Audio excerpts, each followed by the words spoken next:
ये अभी मैं खड़ा हूँ मेलसी में शौकत अली के साथ। शौकत अली का भी हम इंटरव्यू करते हैं और इनसे पूछते हैं कि ये मकई के बारे में हमें मालूमात दें। सादकाबाद के लोगों के लिए या लोअर पंजाब के लोगों के लिए ये जो मकई का इस तरह सुखाना हम लोगों के लिए बिल्कुल नया है। तो शौकत अली से पूछते हैं कि ये क्या करते हैं, कैसे करते हैं, इसकी प्रोसेसिंग क्या है, ये कहाँ जाती है उसके बाद।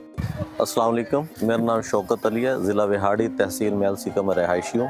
ये भाई साहब यहाँ पर मेहमान आए हुए थे सादकाबाद से, तो इन्होंने मुझसे मक्की के बारे में पूछा, तो उसके लिए काइंडली जो मेरे पास इंफॉर्मेशन है वो मैं आप दोस्तों के साथ शेयर कर रहा हूँ। ये मक्की बेसिकली ये इसका इंग्लिश में इसे कॉर्न कहते हैं और ये मुख्तलिफ इसके आइटम तैयार होते हैं। मसलन जैसे कॉर्नफ्लोर हो गया और कस्टर्ड वगैरह जितने भी फ्लेवर हैं वो इसके बनते हैं। और ये मुर्गियों की फीड के लिए भी इस्तेमाल होती है और इसके लिए ये जो जानवरों के लिए वंडा तैयार होता है, ख़ास तौर पर गोश्त वाले जानवर या फिर दूध वाले जानवर, उनके लिए ये इसका वंडा तैयार होता है। और इसकी प्रोसेसिंग जो है ना वो साल प्लांट होते हैं जो कि हमारे एरिया में इधर साहिवाल में लगे हुए हैं। अच्छा शौकत, ये जो मकई इस वक्त हम देख रहे हैं इस तरह गोल्डन कलर में, जी, ये कितनी देर में सूख जाती है?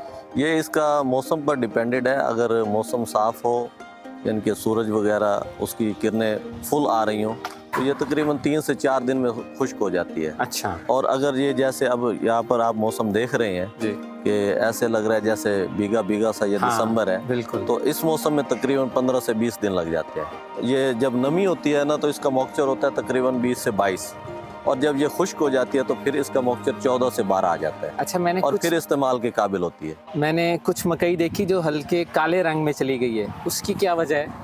उसको फंगस लग जाती है जिसे एक बीमारी कहते हैं। अच्छा। और वो फिर वो जानवरों के चारे वगैरह के लिए इस्तेमाल के लिए चली जाती है। वो फिर जो फूड है, फूड सप्लीमेंट में वो फिर इस्तेमाल नहीं होती। ठीक। और ये जो खुश्क करते हैं आप, ये जी। खड़ी फसल पे करते हैं? जी। मतलब जब वो पत्ता बिल्कुल सबस से सूख जाए जी। तब आप लोग उसको उतार लेते हैं। और वो अभी तक हाथ से उतरती है या इसके लिए कोई थ्रेशर या मशीन है? नहीं, वहाँ पर ये लेबर काम करती है। ठीक। और लेबर उसको जनावला कशीद करके वहाँ से फील्ड से वो फिर ऐसे ही जनावला जैसे ये आप सामने देख रहे हैं ऐसे ही फिर वो खुश्क की जाती है। और ये कितने पैसे लेते हैं वो लेबर वाले? लेबर वाले जहाँ पर ये फसल से निकालते हैं ना जी, वहाँ 5,000 रुपये फी एकड़ के लेते हैं। ठीक। और उसके बाद यहाँ पर फिर तकरीबन जो है ना 2,000-2,500 रुपये फिर यहाँ पर फिर अलग से चार्जेस अदा करने पड़ते हैं इसका पत्ता उतारने के लिए। ठीक। उसके बाद फिर एक शैलर होता है जो इसके लिए ख़ास है।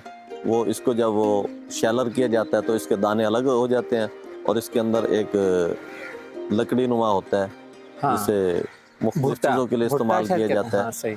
और आग जलाने के लिए भी। और इधर जो प्लांट लगे हुए हैं फैसलाबाद में उधर ये जाता है, उधर जनाब इससे बिजली भी पैदा की। शौकत, इसका जो पत्ता है बाहर वाला, जी। उसका भी कोई इस्तेमाल है? नहीं, उसका कोई इस्तेमाल नहीं। वो इधर लोकली तौर पर ना लोग वैसे आग जलाने के लिए इस्तेमाल कर लेते हैं, लेकिन इसका कोई खास जलता है लेकिन वो जलता है। अच्छा, ठीक। मतलब आग हरारत दे देता है। ठीक। बाकी इसका कोई फंक्शन नहीं है। सही। बाकी आपके सामने ही है ये चीज़ें। सही। चलें जी, ये था मेरा इंटरव्यू शौकत भाई के साथ। इन्होंने माशाल्लाह बहुत ही मुफीद मालूमात दी हैं। तो शौकत यार, आपका बहुत शुक्रिया। थैंक यू वेरी मच यार। चलें जी, मिलते हैं फिर किसी और व्लॉग में। तब तक के लिए अपना ख्याल रखिएगा। Take care. अल्लाह हाफ़िज़।